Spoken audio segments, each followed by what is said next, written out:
527, runway 8 kilo, you're cleared for takeoff. This is your captain speaking. If you love travel, and we know you do, buckle your seatbelts and keep your tray tables in the upright position. You should be seeing the illuminated fun signs throughout the aircraft, because we're about to take off on a chat of epic proportions. Welcome to Tray Tables and Time Zones, the podcast where travel isn't just about taking vacations. It's about enriching your life. We'll dive into the highs, the lows, and the downright absurd moments that come with exploring the world. Whether it's food poisoning on a long-haul flight, trekking to Mount Everest Base Camp, or traveling to Disney parks worldwide, we cover it all. Serious at moments, but mostly we're here to laugh and share some brutally honest travel stories. So let's do it, one time zone at a time. This is Tray Tables and Time Zones, and this is your host, Josh Bogle. Hey everyone, and welcome back to another episode of Tray Tables and Time Zones. I'm your host, Josh Bogle. In this episode, we dive into the world of solo travel. Now, I will say it right now. I love solo travel and really got started doing it when I was 18 years old. I had just graduated high school and I headed out on the Great American Road Trip West.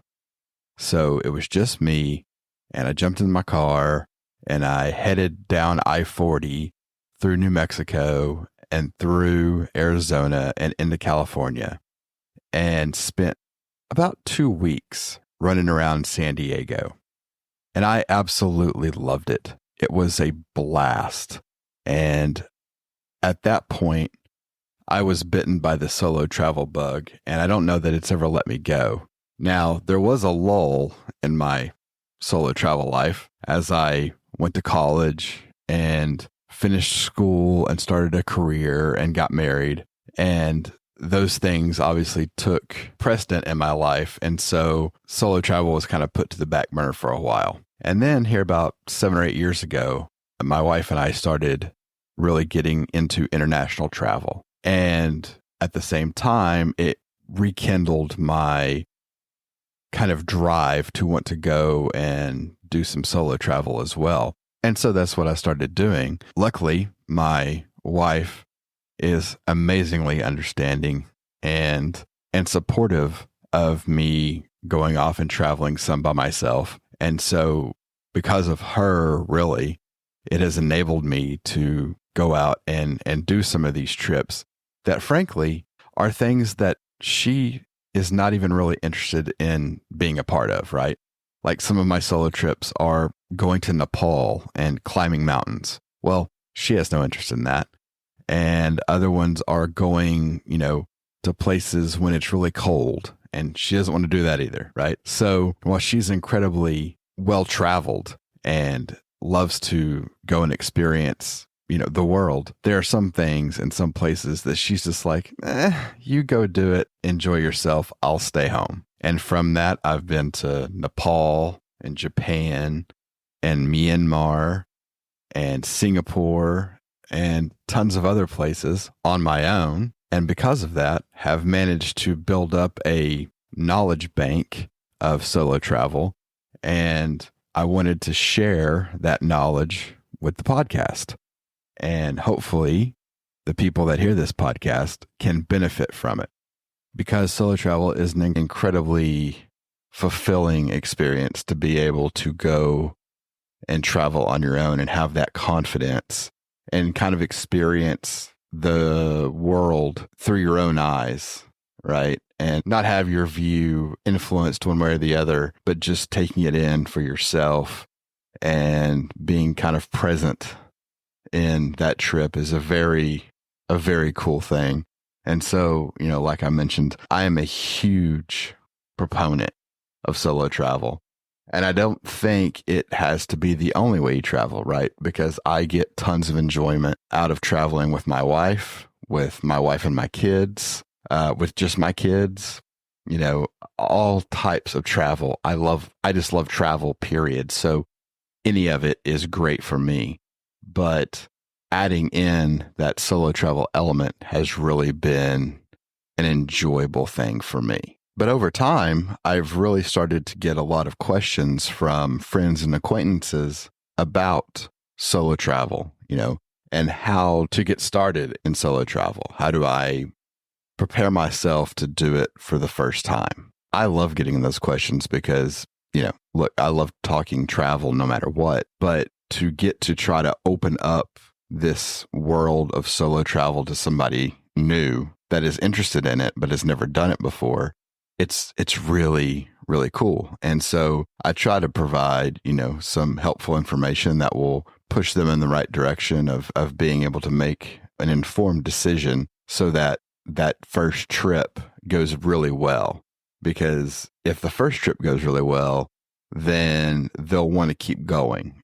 So based off of having those conversations, I thought it would be a really good idea to put together a podcast that gave some general information, guidelines, kind of a direction on how to go about getting into solo travel. And from that, I came up with basically a list of elements of what will help you develop and refine your first solo trip. And then I also have some recommendations on a few places to consider for your first solo trip. So that's how we're going to structure the rest of the podcast. Is we'll go through and talk about those elements that I consider to be, hallmarks of a good first solo trip. And then we will talk about the 4 locations that I think you should highly consider for your first solo trip. And in talking about those 4 locations, we can then bring back in those elements and use them to go over each location. And that way you can see how those locations rank and how the analysis goes so that you can use them to help you make your decisions more informed and easier. And frankly, you can use this method for every solo trip. As you gain experience, you'll refine what things are important to you, what things are not, and it will crystallize your own list, right? Your own way of doing it. But these are good places to start. So again, for me, the start is picking your location, making a list of potential locations, and then balancing those locations against the rest of this list that I'm fixing to tell you. Once you have some locations, you have to make sure that you have interest in those locations. Because if you go on the internet and just type in solo travel locations and that's your list of places, it might give you some options, but at the same time, who gives a shit about the place if you don't care about going there? If it doesn't do something for you, if it doesn't make you want to go to that place, then why would you go?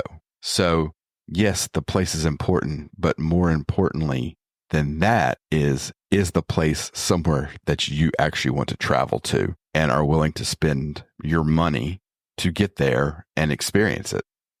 So once you bring that into the equation, your interest level, then it begins to narrow those places down. And then we get to the rest of the list.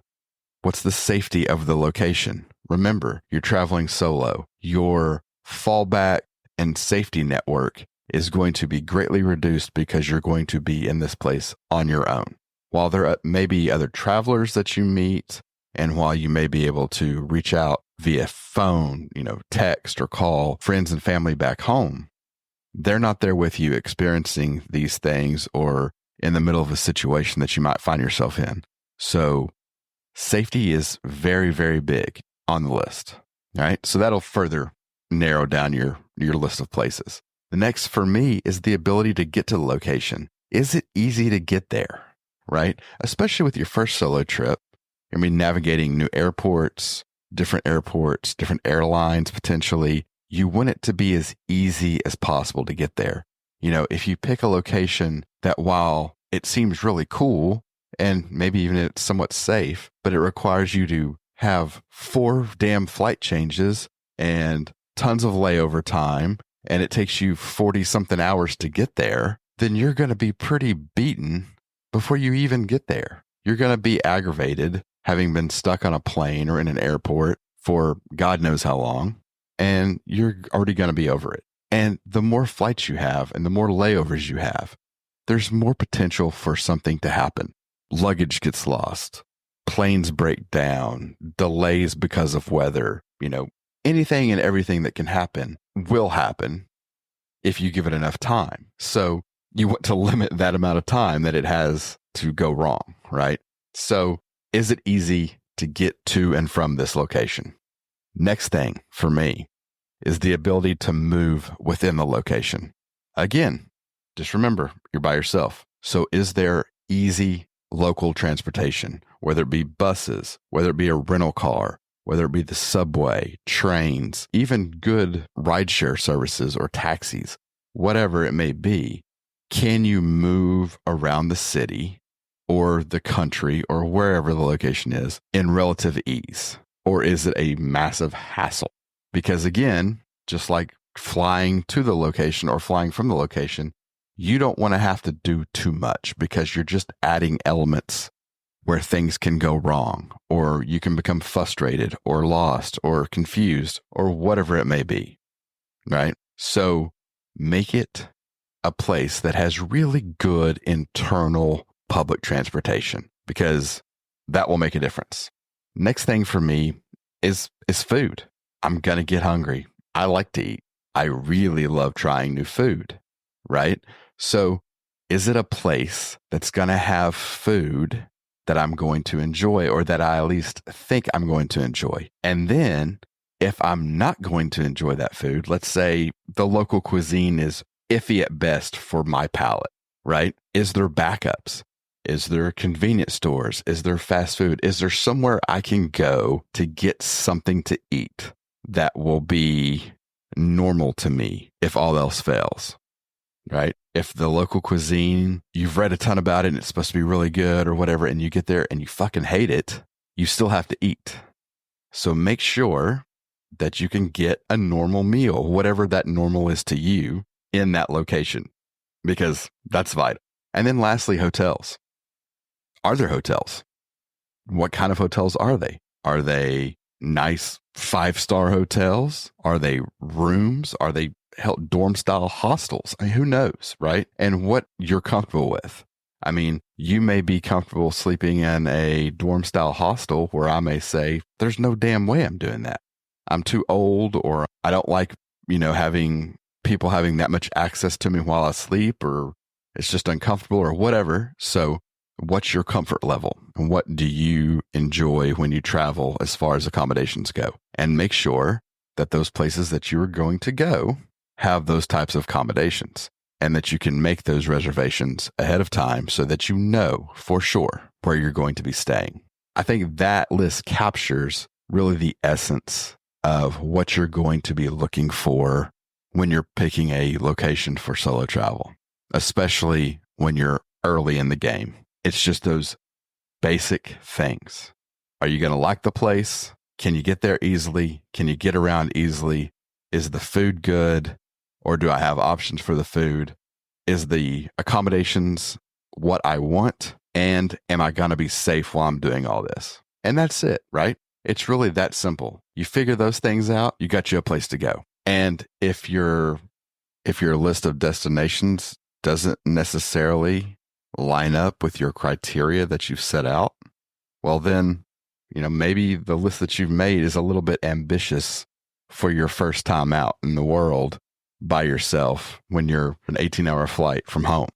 And so you do some more research and you pick some new places and put them up against the criteria again. Now you've got your list to evaluate the places that you want to go.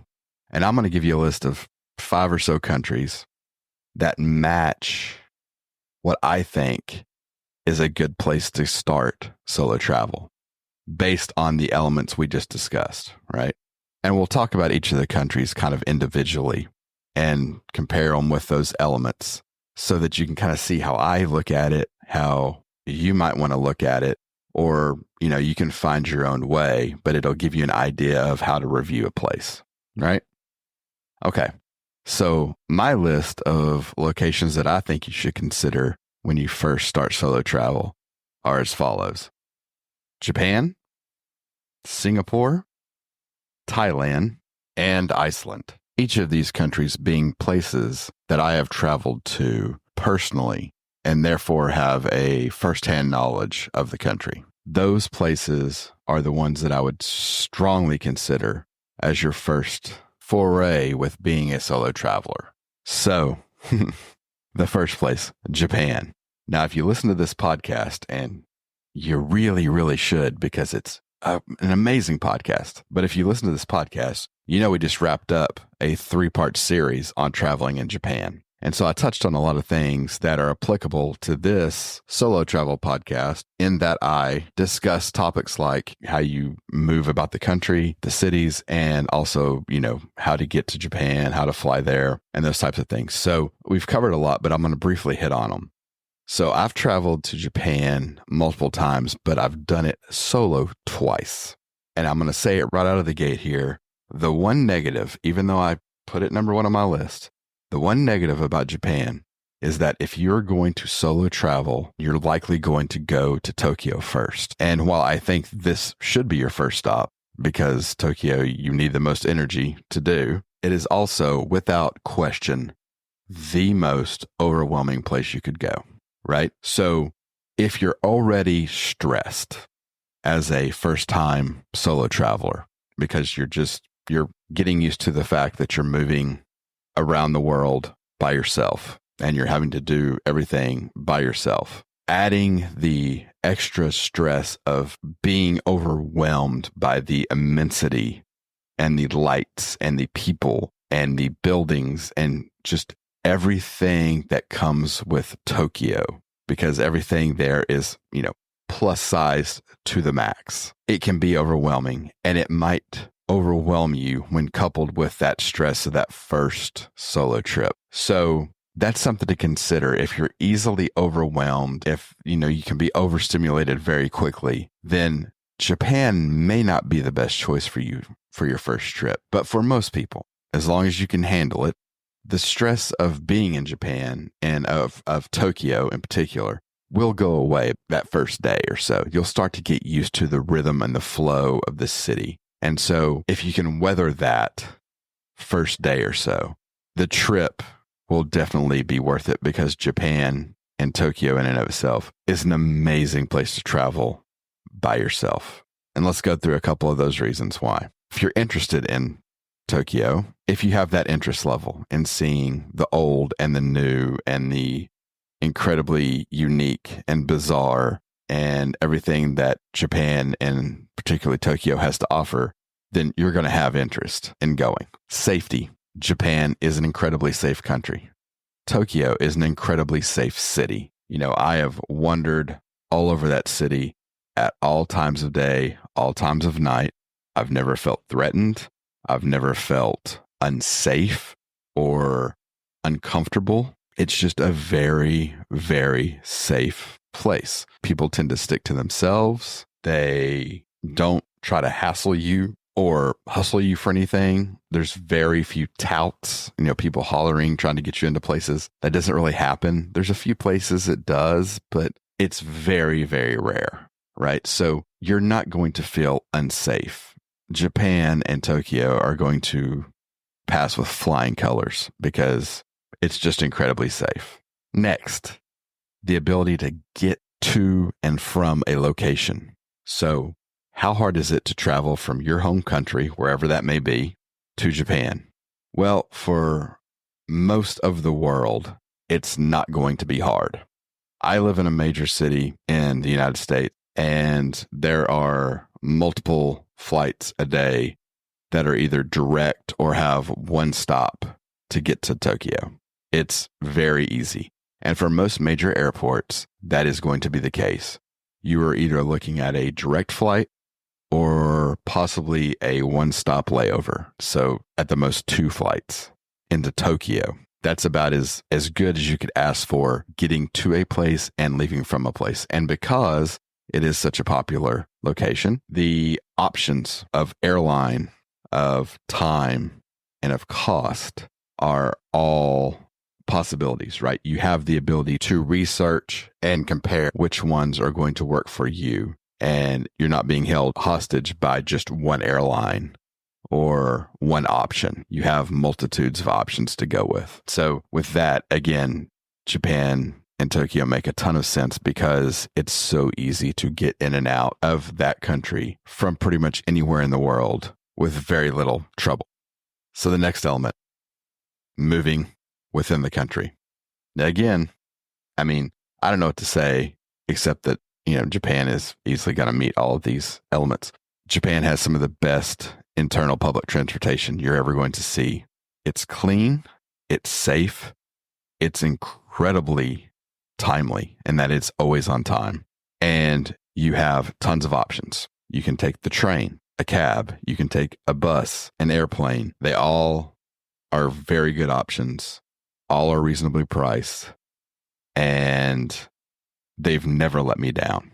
Whether it's the bullet train or it's a budget airline or a taxi or whatever it may be, pretty much any way that you need to get around, Japan has.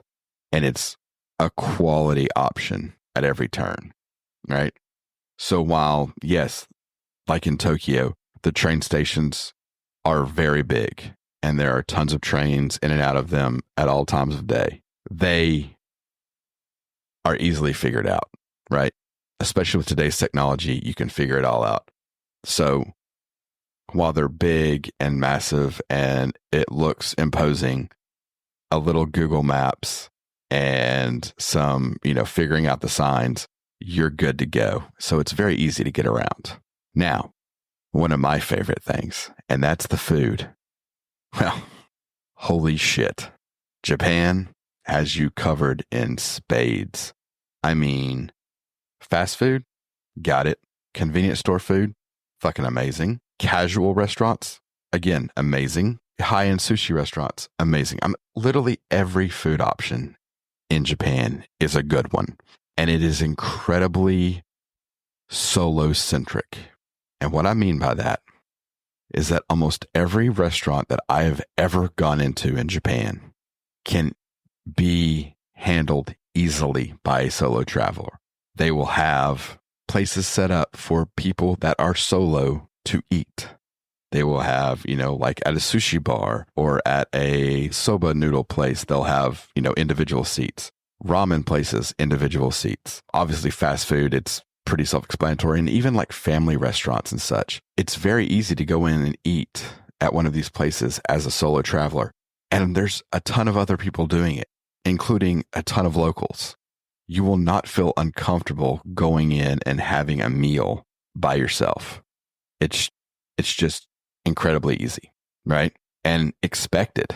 I mean, it's nothing out of the ordinary. And I'll tell a little story real quick about this to kind of further my point.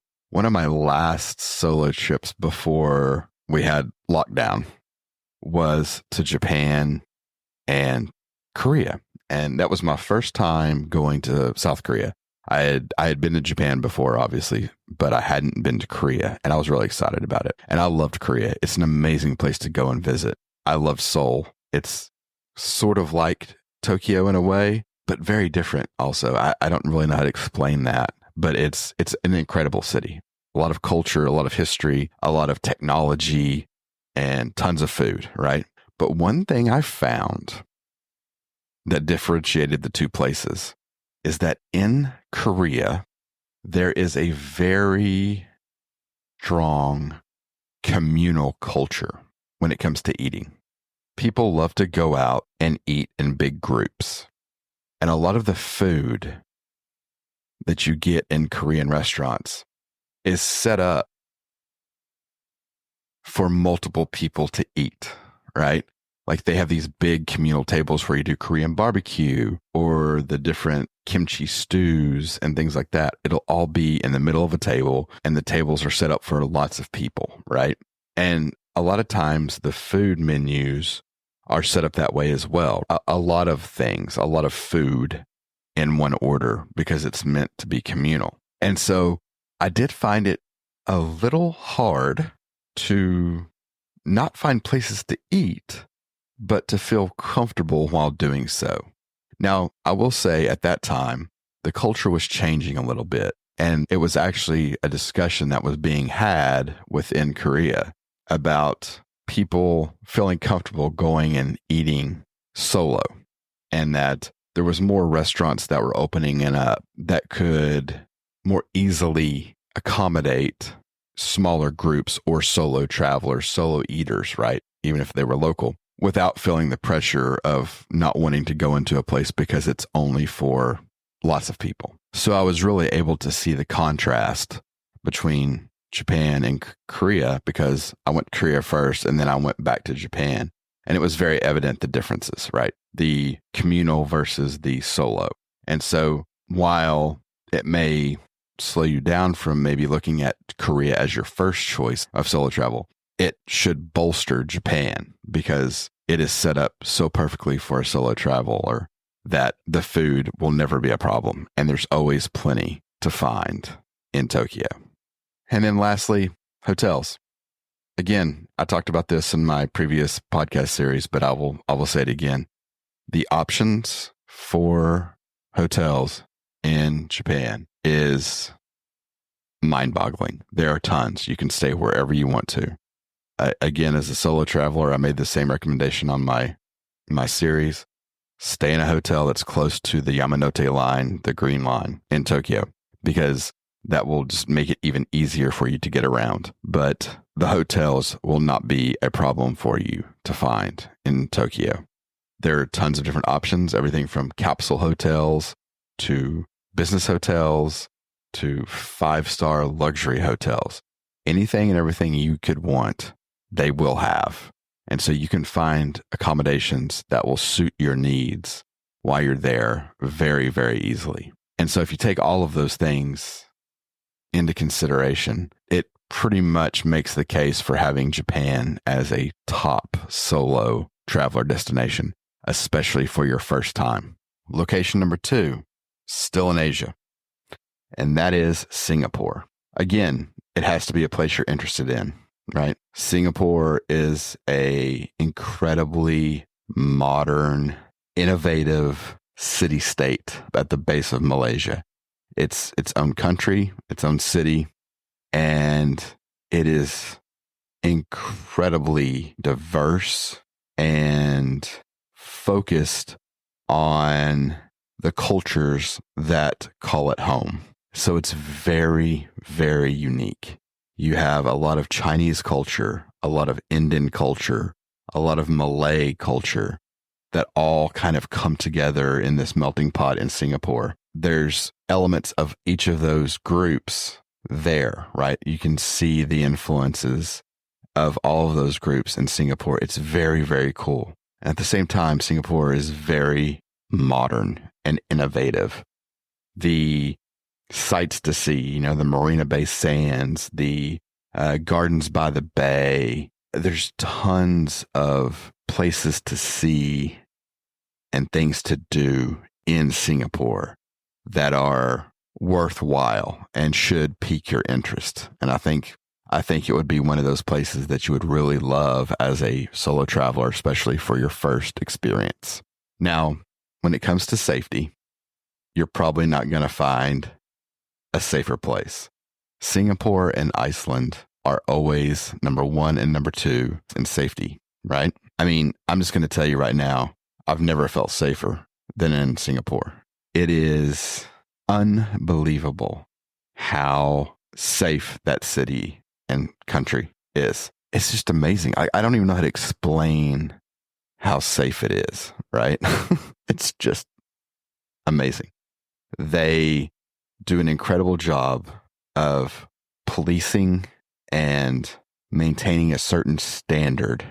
Basically inhibits crime. They just don't tolerate it. They really don't. And there are some rules that you're going to have to be aware of if you go to Singapore. There's certain things. Don't spit on the ground. You can't buy chewing gum, and you shouldn't bring it into the country because they don't want it being chewed and thrown on the streets. They don't want that trash on the streets, right? Do not throw trash on the streets in Singapore. Just be a good, decent human being, basically, and you'll be fine. But be aware that Singapore does not tend to put up with a lot of people's bullshit. So don't run afoul of that. But as long as you're just handling your business and not being a crazy offensive asshole, you'll be fine. But again, safety is second to none in Singapore. It's one of the most safe places in the world. And you should feel perfectly fine to visit there and not have to be concerned about your well-being. Ability to get to the location, better than pretty much anywhere else in the world. Changi Airport is one of the premier airports in the entire world. And there are tons of flights that come in and out of Changi every day. So getting to Singapore will not be a problem. It is very easy to get there. And the process of getting out of the airport and getting through like immigration and customs, simple, efficient, technologically advanced, and the facilities are amazing. So it is very easy to get pretty much from anywhere in the world to Singapore and then back home with very little fuss. All right, the ability to move within the location. Again, their subway system, their train system, fantastic. It's incredibly clean, incredibly efficient.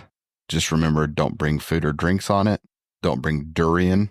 You'll actually see that sticker telling you not to bring durian onto the train because they don't want to stink the son of a bitch up, right?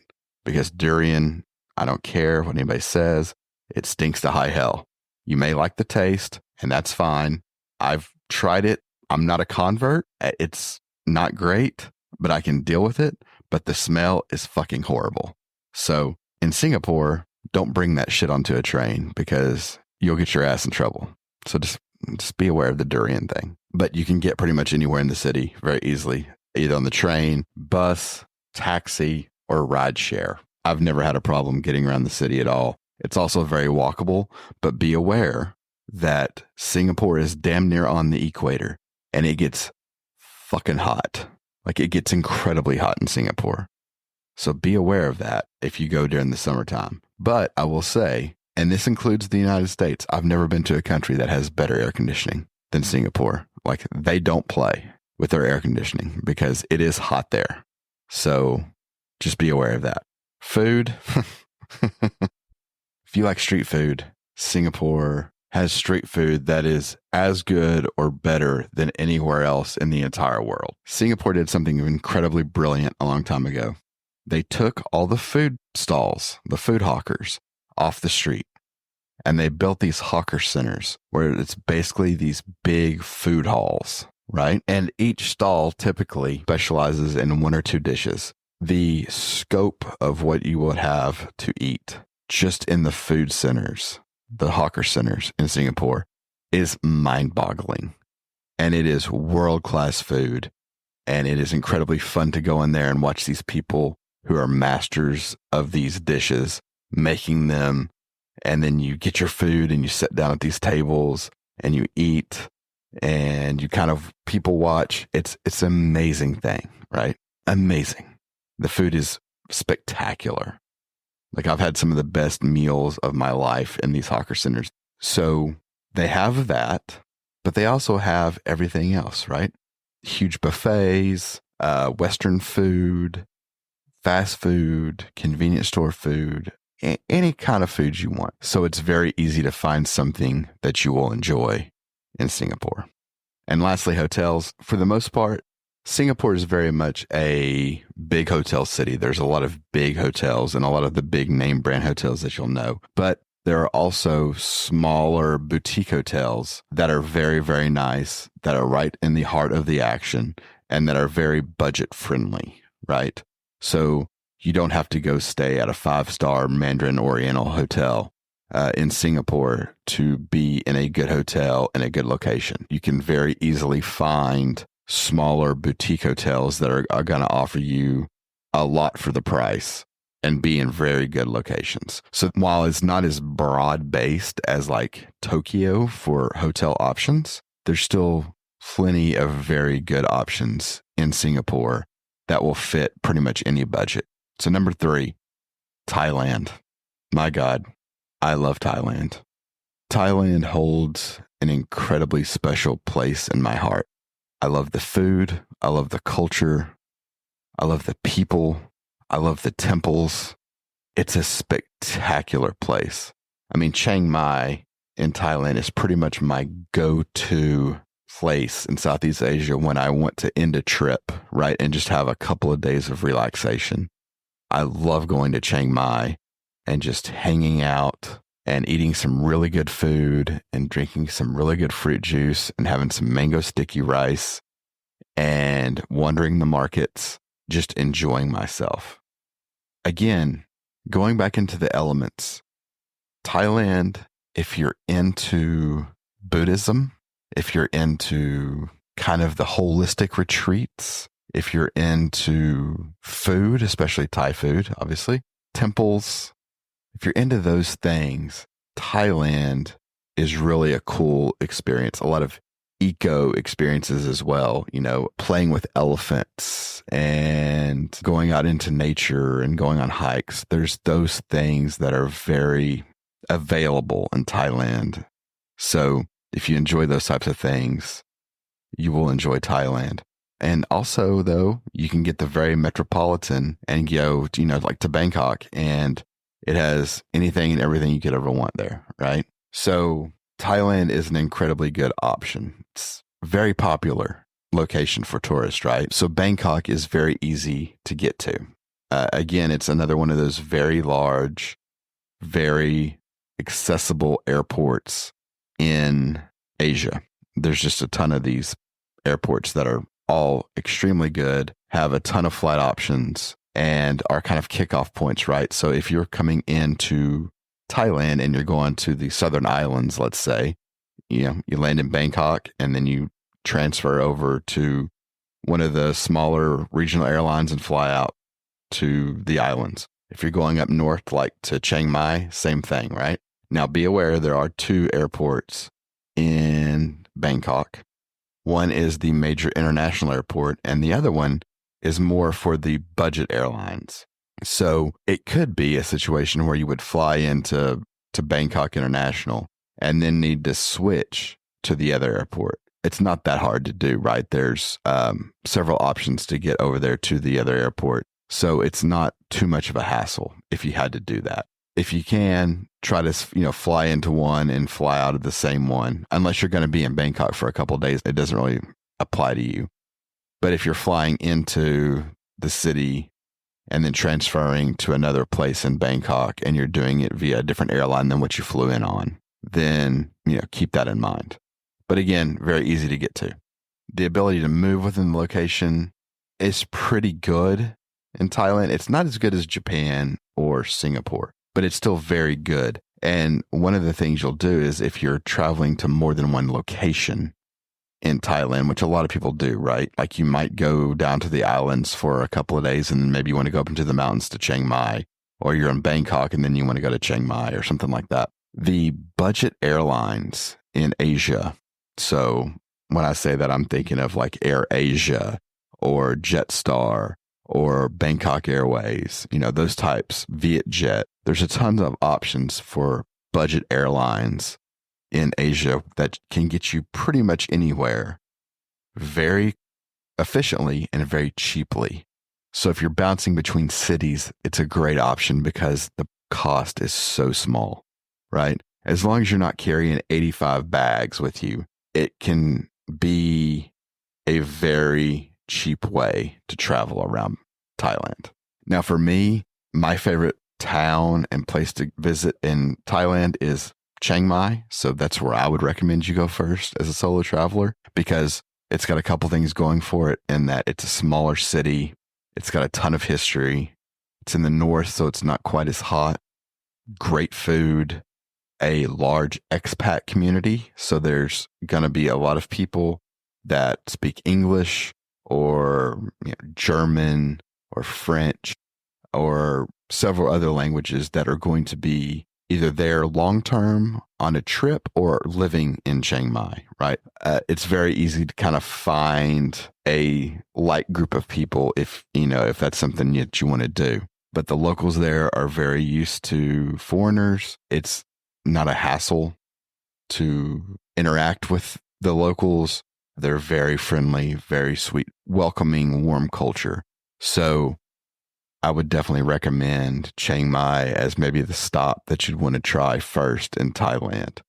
But I don't know that you can really go wrong. So the ability to, get there, the ability to move within the location is very good. The food is stupid. It's so good.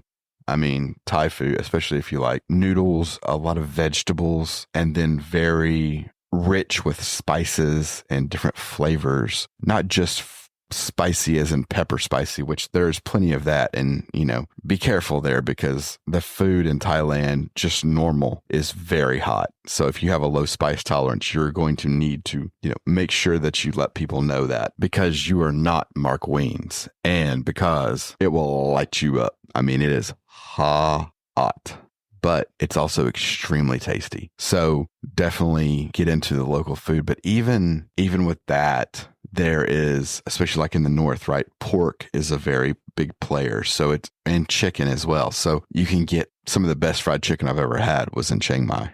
I mean, it's just phenomenal. So there's tons of options, right? And there's also fast food and things like that. And the 7-Elevens in Thailand are really, really good. They have these little pressed sandwiches that you can get, these little like ham and cheese sandwiches that are really, really good. Anyway, 7-Elevens are very popular. So you can always find something to eat pretty easily, but it's not going to be quite as broad-based as the other places we've talked about, but it's certainly easy to find food. So you're not going to miss out there. And then hotels, I just tell you, any and every kind of accommodation on the planet they have available. I mean, you can go 5-star, top end, crazy resort, and you can go all the way down to a very, very, very cheap hostel. I mean, I've stayed in Chiang Mai multiple times in multiple different hotels. I don't think we've ever paid over like $110 a night. In fact, a buddy of mine and I went several years ago, and we stayed in a nice little hotel. I mean, it was a nice little place, and it was $25 a night, and that was split between the two of us. So, $12.50 a night for this hotel, and it was in the heart of the old city in Chiang Mai, close to everything, and was awesome. But it was $25 a night total. So you can find very good accommodations at every price point that you would want in Thailand. So Thailand's another great option. And lastly, one of my absolute favorite places, Iceland. I adore Iceland. Iceland's really going to be for you if you love that kind of Scandinavian feel, right? The same kind of feel that you get in Norway or Denmark or Sweden or Finland. This is kind of that same feel, but yet it's very much independent. It's its own thing. And also, if you love getting outdoors, if you like rugged landscapes and mountains and getting out and going hiking and seeing waterfalls and camping in remote areas and things like that, man, Iceland is like a wonderland. When I first went, I could not believe all of the opportunities for outdoor adventure, especially in Iceland, because it's basically one giant, amazing playground. And it's so different than many of the other places that you'll ever visit as far as that landscape, because it's so volcanic and it's ever changing, right? There's always something new, something happening. In fact, I think right now there's just a new eruption that started, and they've had several here recently. And it's this it's part of the normal course of business in Iceland. I mean, I think if I lived there, or if I were to move there, I think the first couple of times would freak me the hell out. But the folks in Iceland just take it in stride, right? As long as it's not impacting homes or, people's lives, then it's just part of what makes Iceland, Iceland. There's a reason it's, the land of fire and ice. So again, if that's really your gig, if you're really into those types of things, you're going to love Iceland. I certainly did. Now, as far as safety goes, the only country that beats out Singapore in safety pretty much year after year is Iceland. They just don't have a lot of crime, period. I mean, none. It is extremely safe, almost to the point to where you're kind of confused that it can be that safe, but it is. It's incredibly safe, incredibly kind people. There's places in Iceland where the people still don't lock their doors. They don't worry about places, getting vandalized. It's just, crime's just not really a thing.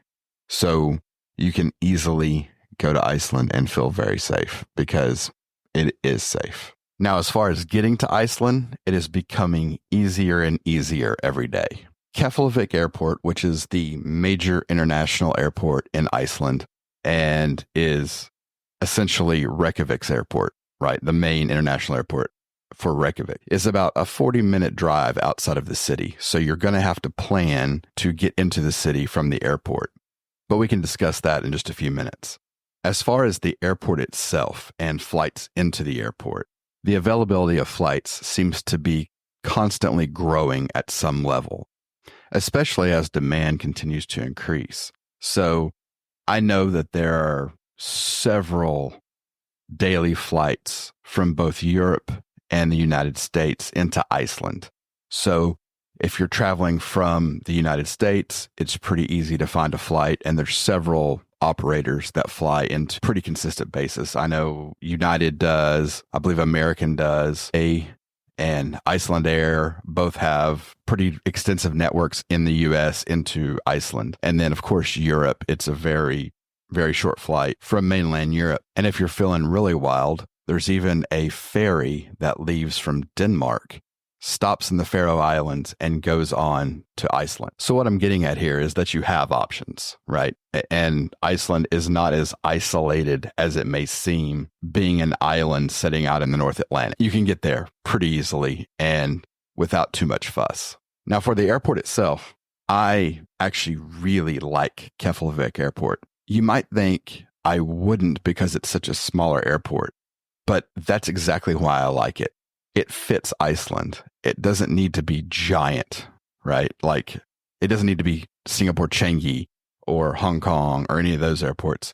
It is, fit for purpose, and the amount of traffic they get, like I mentioned, they are expanding it, which is great because they're going to have more traffic coming in there. So they're planning for that and building accordingly. But the airport itself, as it stands right now, is just so good.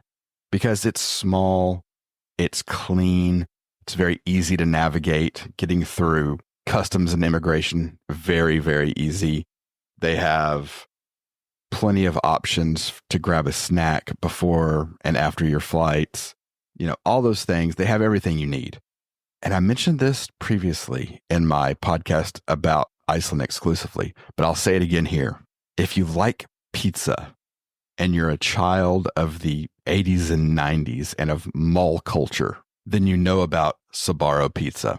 So Sbarro Pizza, if you don't know, is a pizza chain that was found most often in food courts in malls in the US for sure, and also at a lot of airports in the US. I don't know how widely it extended, but as far as the US goes, they were pretty ubiquitous and they were pretty much everywhere. And then they started fading away.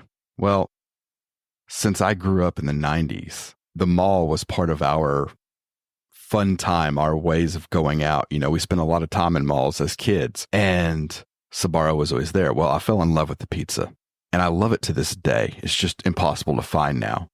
But lo and behold, the first time I flew into Keflavik Airport, I got off the plane, I'm walking through the terminal, I look over, and I about lose my mind because there is a goddamn Sbarro in Keflavik Airport of all places.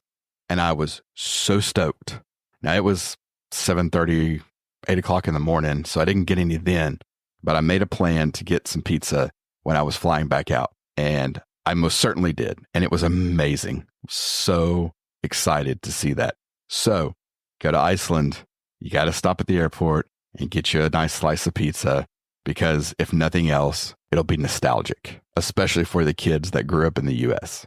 All right, so now you got your pizza, you got your bags, you're officially inside of Iceland. So the next thing you have to worry about is getting into Reykjavik, right? Because Reykjavik is pretty much the jumping off point to everywhere else in the country. Well, if you're part of a group or part of a tour, there's likely going to be a bus that has been organized to take you into Reykjavik from the airport. But if you're not, if you're truly solo, you're traveling on your own and you haven't joined up with a tour group or anything like that, then you have three options, essentially. The first one is taking a bus, and this is probably the best option, frankly, as a solo traveler. except for one situation, which we'll talk about in a second. But the bus is going to be the easiest route.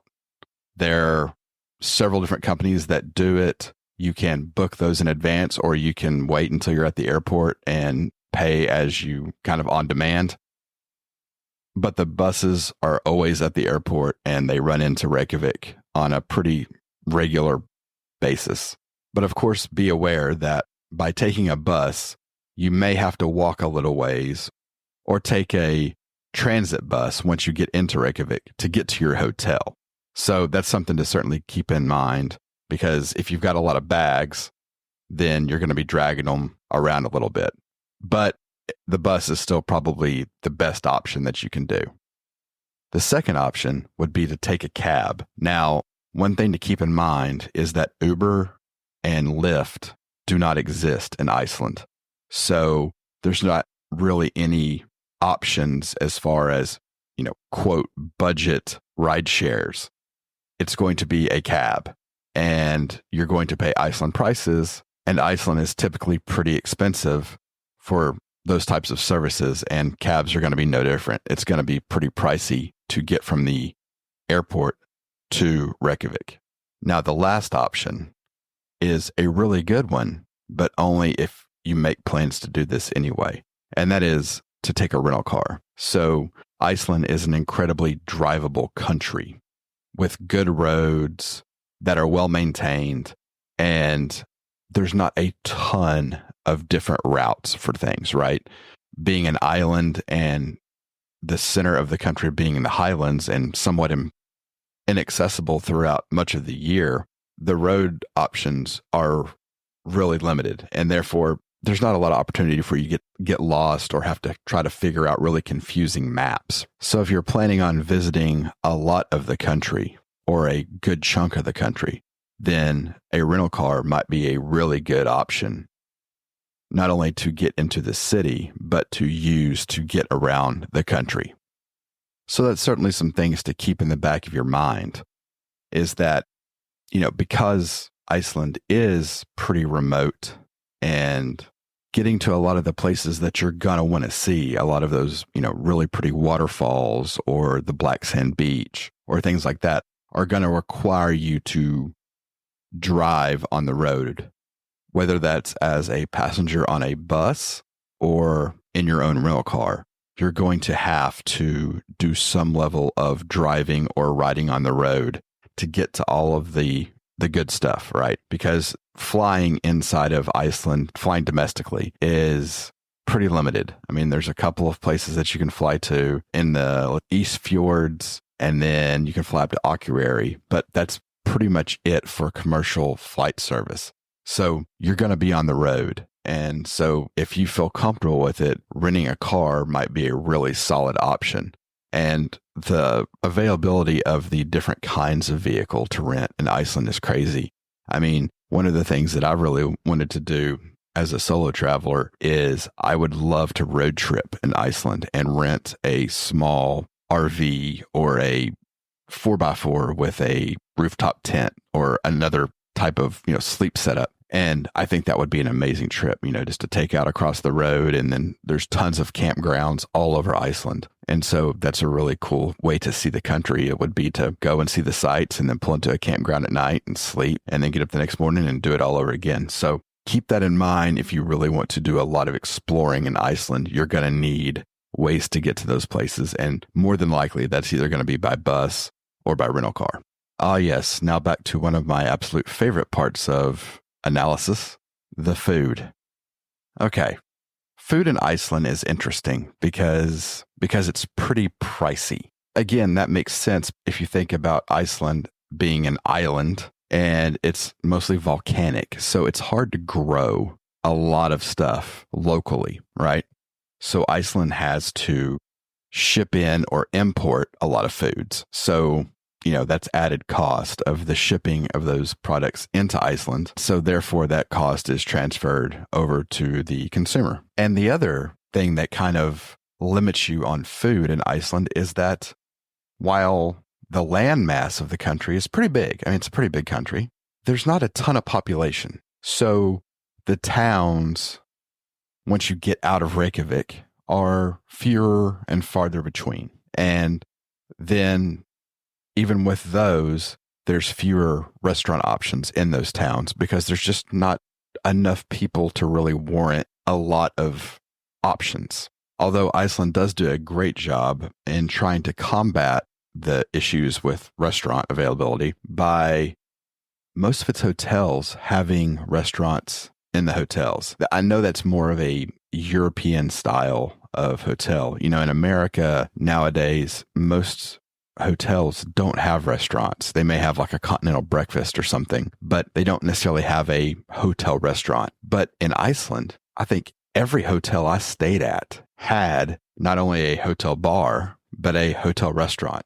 And the food was pretty damn good. So while you may not have a ton of options in any one town that you may be staying in as you go around the ring road or wherever you're traveling to in Iceland, the best place to look for places to eat when you're, off in the wild yonder is the hotels, because they're more than likely going to have a restaurant and it's going to be pretty good. Now, in places like Reykjavik and Akureyri, you've got quite a few options, right? I mean, Reykjavik is a pretty big modern city, and it has plenty of restaurant options, fast food options, pizza. We actually went to a food hall that we really liked a lot while I was there.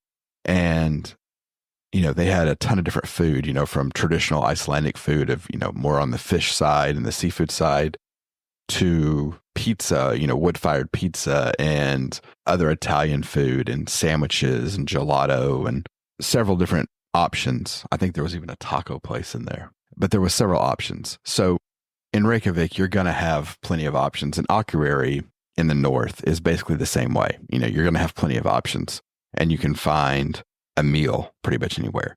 But again, when you get out amongst the more wild areas, you have to be studious about finding places to eat. One thing I would certainly suggest is to go to one of the grocery store chains in Iceland, especially around Reykjavik, and stock up on things like drinks and snacks, maybe some chips and candy and those types of things, so that you can have those, whether you keep them in your car or keep them on your backpack or in your hotel room.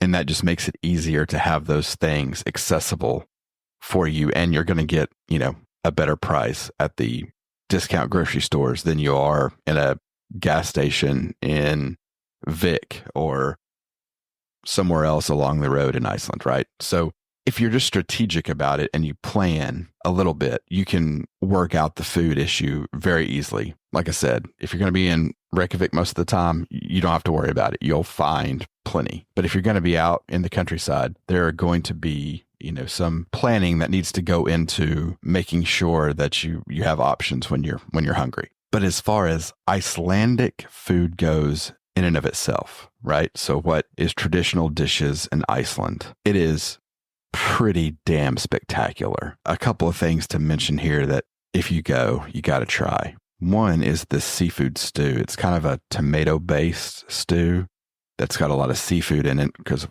course, you're on an island surrounded by the ocean. And that stuff is just absolutely spectacular. There's a couple of famous places in Reykjavik that serve it, but you can pretty much get it all over the country, and it's phenomenal. Basically, anything seafood in Iceland is going to be good. It's going to be really fresh, really tasty, and just very well done. And then on the land side of the food, so, when I would typically think of things like beef or pork or those types of things, really the staple meat in Iceland is lamb. But I will tell you what, if you get lamb in the US, there is a certain gaminess to it. And that's not necessarily a bad thing. I mean, I don't go in search of lamb typically, but I do like it. And if it's available, I'll have some, right? But it does have a certain gaminess to the flavor. In Iceland, one of the first things I ordered was this big lamb steak. And I am here to tell you that was one of the most fantastic pieces of meat I've had anywhere, period. It did not have a gaminess to it. It was a super clean taste. It was incredibly good. So do not be afraid of the meat in Iceland, because especially if you're getting the lamb, it's going to be amazing. But again, you can get chicken, you can get a hamburger or a cheeseburger. Those things are all available. Like I said, the options for food of the food itself is not really limited. You can get pretty much whatever you want in Iceland. It's just a matter of realizing that once you leave the major cities, the options for where to get that food at, so the restaurants themselves, is what is limited. And so you just have to be strategic about it. But if you do a little bit of planning and then consider that a lot of your meals when you're out on the road or traveling around the country are going to be in the hotel that you stay at, then you're going to be fine. And it's not that big of a deal at all. And lastly, lodging. Now, this is a pretty unique topic about Iceland, because every hotel that I've stayed at there has been really good. Most of the aesthetic is going to be a Scandinavian style. So think elevated IKEA. It's going to be that more modern, straight, clean lines, not a bunch of crazy color, not a bunch of really dark wood. For the most part, it's going to be that kind of design aesthetic, that very clean Scandinavian aesthetic. But the hotels themselves are really cool, and they're usually in really beautiful locations. They're overlooking the mountains or overlooking a lake or the ocean or something pretty. I mean, it's hard to turn your head in Iceland and not see something that just kind of grabs your attention as being gorgeous natural occurrences. But they place these hotels in really good locations, and usually they're 1-story or maybe 2-story, except in like Reykjavik or Akureyri. And they have really nice amenities, really nice rooms, comfortable beds. They're usually pretty new. I haven't stayed in a lot of places in Iceland that were very old. So they're pretty new, and frankly, they're pretty damn spectacular. I mean, I really enjoyed the hotels because of the weather in Iceland. I mean, even if you're there in the summer, man, you can open up the window and you get a lovely breeze coming in. And when it cools down in the evenings, it's really pretty great. I mean, I had some of the best sleep I've had in a really long time in Iceland. But really, probably the biggest thing about hotels in Iceland is just be aware that while there's plenty of hotels, they're, again, like restaurants, they're spread out because the population just doesn't demand a bunch of hotels for the local population. And so you have to kind of plan when you go to Iceland, because, you know, it does involve moving pretty big distances to see different sites and things. So you kind of have to be aware of where you're going to be when you're ready to check into a hotel, and then make reservations for those hotels. And also, you want to make reservations because flying by the seat of your pants in Iceland really doesn't work. You might be in a town that's got 1 or 2 hotels, and that's it. And if those are all full, I mean, you're either driving to the next town and hoping you can get something there, or, I mean, you're sleeping in your car. So be smart about it and do a little bit of planning. If you do that, it will certainly pay off for you, because, again, like all of these places I've talked about, they are extremely enjoyable places to visit, especially as a solo traveler. They're all unique and enjoyable in their own way. I mean, you're talking from going, from 35 million people in Tokyo to, I think, 380,000 total population in Iceland. So these locations really just run across the spectrum and all have something, worth seeing and doing and experiencing. And really, that's what travel is all about, right? Is going out and it's experiencing new things, experiencing these amazing wonders that we're lucky enough to have in this world, and taking those experiences home. And it makes you a more well-traveled person, a better person. You're exposed to all types of people and walks of life and situations. And, being a solo traveler, you really get to kind of take that all in without any outside, interference.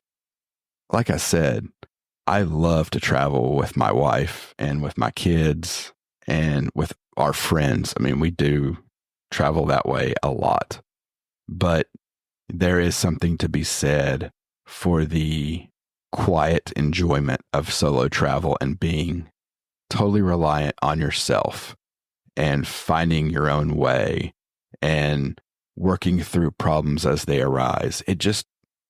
I tell you, it will make you a better traveler and a better person having solo traveled. It just really is something that I feel very strongly about and would encourage anyone that has that little itch in the back of their brain that makes them think they might want to go out and give this a shot, to go give it a shot. Maybe it's not your thing, and that's okay. You know, if you try it and don't like it, hey, no harm, no foul, right? But you might just like it. You might really enjoy the experience. And if that's the case, then welcome to the team, because I love solo travel and I hope to continue to do it for as long as I can. But I would encourage everyone to take this podcast, take this kind of blueprint, adapt it however you like to plan and how you like to do things, and use that as a jumping off point to plan that trip, to plan that first solo adventure, and start planning and figure out where you want to go and go do it, because it will be an incredibly rewarding experience one way or the other. Well, looks like we've wrapped up another podcast. I want to go ahead and thank everyone for listening. It's, again, as I say pretty much every time I put out a podcast, it's an absolute joy doing these. I really do enjoy, sharing my experiences and my info of travel with you. I hope that, in some measure, you get some enjoyment out of the stories, or, get some use out of the information. And this is certainly one of those episodes that hopefully that information will help you become a solo traveler or give you the confidence to give it a shot. If you have a chance, I would really appreciate you taking a few minutes and giving us a rating and review on wherever you listen to podcasts. That, again, helps the podcast grow and move its way up search results so that, more people are able to find the podcast. Also, if you have questions, if you have any suggestions, any feedback, would love to hear that. In the show notes is my email address for the podcast. It's traysandtimes@gmail.com. Please feel free to shoot us an email and share what you're thinking. I'd love to hear from you. And lastly, if you have any friends or family that are into travel or looking to get into travel, please feel free to share the podcast with them and bring them along on the adventure as well.